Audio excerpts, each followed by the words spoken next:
Open your Chatbooks app and scroll down to the button See All Products, and you'll see their monthly subscriptions and their custom photo books. I love the classic photo book, so I'm going to show you how to make that today. It's so easy. Select Create in the bottom right corner. Today I'm making a 6x6 soft cover with a white book cover. What makes it so easy is you can select photos right from your camera roll.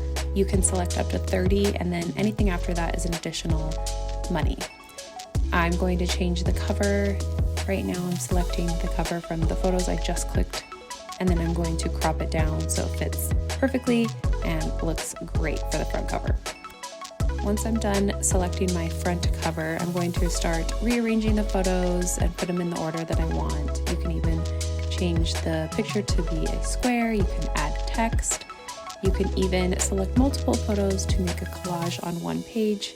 I do this to save the amount of pages to save money, which is nice. You can even hold your finger down to delete a photo, or hold your finger down and then move your photos around to put them in the right order. Just rearrange them however you want.